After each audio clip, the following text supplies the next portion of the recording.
Every morning, it was the same sweet ritual. A soft kiss on the cheek, a whispered, "I love you," and the gentle click of the front door as Clara left for her job at the art gallery. For Mark, it was the perfect start to his day. He'd watch her go, a warm smile on his face, feeling like the luckiest man alive. They had been married for 5 years, and to him, their life together was a masterpiece, as beautiful and serene as the paintings Clara curated. He trusted her completely, without a single doubt. That morning kiss wasn't just a habit. It was the seal on their perfect life, a promise of her return in the evening. Little did he know, that kiss was also a curtain, hiding a stage where a heart-wrenching drama was about to unfold. Mark worked from home as a graphic designer, his days filled with colors, fonts, and client deadlines. But the best part of his day was always at 6 p.m. when he'd hear Clara's keys jangling at the door. They'd cook dinner together, share stories from their day, and curl up on the couch to watch a movie. It was simple, comfortable, and everything he'd ever wanted. Clara was his anchor, his muse. Her passion for art inspired his own creativity. She'd often talk about her day at the gallery, describing the new exhibits with a sparkle in her eye, mentioning her boss, Julian, a renowned art critic, and the exciting projects they were working on. Mark was genuinely happy for her success, proud of the life they were building side by side. He never saw the subtle shifts, the small cracks forming in their seemingly flawless portrait. The first hint of trouble was almost imperceptible. Clara started staying late at the gallery more often. "Big exhibition coming up," she'd explain over the phone, her voice slightly strained. "Julian is a perfectionist. You know how it is." Mark understood. He'd just heat up dinner for himself, missing her presence but wanting to be supportive of her career. Then, the weekend trips began. Art fairs, she'd say, scouting for new talent in other cities. She'd send him photos of sculptures and paintings. But Mark started noticing something odd. In the reflections on the glass frames or shiny surfaces, he sometimes caught a glimpse of a man's silhouette standing next to her. When he asked, she'd laugh it off. "Oh, that's just Julian. He's always hovering." It was a plausible explanation, but a tiny seed of doubt had been planted in Mark's mind. The doubt grew when he found a receipt for an expensive dinner for 2 from a local restaurant. Dated for a night, she was supposedly working late. He tried to ignore it, telling himself there could be 100 innocent reasons. Maybe it was a business dinner, but the unease lingered, a cold knot in his stomach. He started paying closer attention. Her phone, once left casually on the coffee table, was now always with her, screen down or in her purse. She'd jump if it buzzed, quickly glancing at the notification before putting it away. The easy laughter that once filled their home was replaced by a tense silence, punctuated by polite but distant conversations. The woman he shared a bed with felt like a stranger. The morning kiss, once a symbol of their love, now felt cold, a mere formality before she escaped into her other life. One evening, consumed by a gnawing suspicion he could no longer ignore, Mark did something he never thought he would. He opened Clara's laptop, which she'd left open on the kitchen counter. He felt a wave of guilt, but the need to know the truth was stronger. His heart pounded as he navigated to her email. He didn't have to look far. An email thread with the subject line, "Our little secret," caught his eye. The sender was Julian. With trembling hands, Mark clicked it open, the screen filled with messages that shattered his world into a million pieces. They weren't just about art.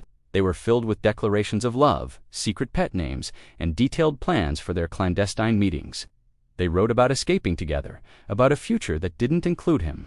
The worst part was a recent message from Julian. "Can't wait to have you all to myself this weekend. He'll never know."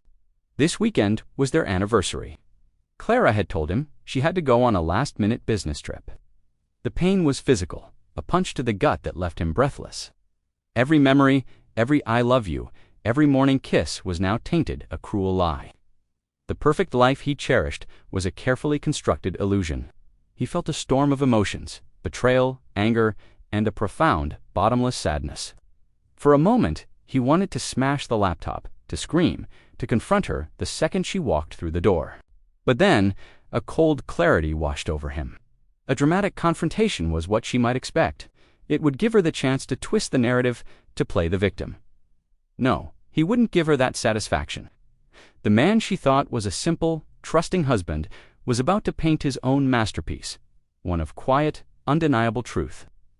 For the next 2 days, Mark played the part of the loving husband perfectly.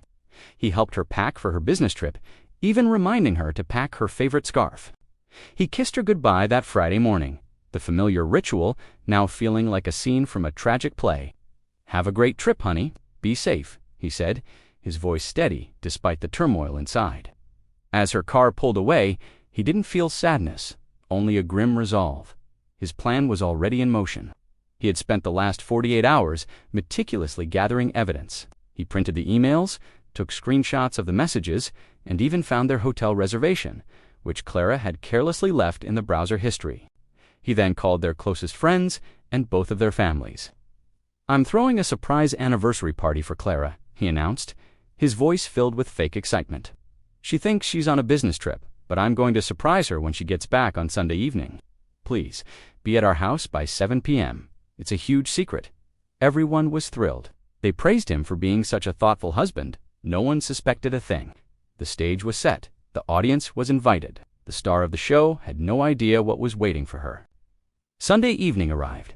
The house was filled with the cheerful chatter of friends and family. A banner reading "Happy Anniversary" hung in the living room. There was a cake on the table, and presents were piled in the corner. Mark moved through the crowd, a gracious host with a serene smile on his face. He checked his watch. 7:15 p.m., right on cue, he heard Clara's key in the door. He gave a shush signal to the guests. The door opened, and Clara walked in, followed closely by Julian. They were holding hands, laughing softly, caught in their own private bubble. The moment they saw the crowd, their laughter died. The room fell silent. Confusion, then panic, flickered across their faces. Clara's eyes darted around the room, landing on the banner, the cake, and finally, on Mark, who stood calmly in the center of it all. "Surprise," Mark said, his voice quiet but echoing in the tense silence. Before Clara could stammer an excuse, he addressed the crowd.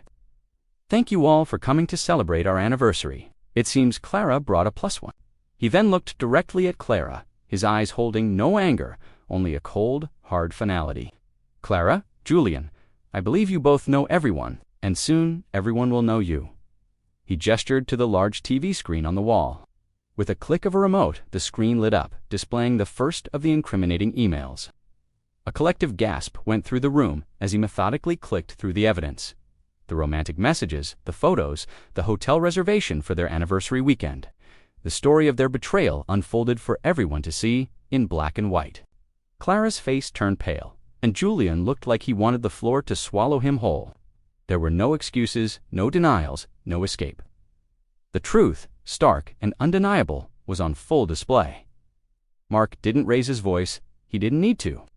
The quiet dignity with which he exposed the truth was more powerful than any shouting match. He had taken control of the narrative, not as a victim, but as the director of this final act. The morning kisses had stopped, the curtain had fallen, and for the first time in a long time, Mark saw everything with perfect clarity. He was finally free. Thank you so much for watching. If this story resonated with you, please hit that like button and subscribe to the channel for more content. We'll see you in the next video.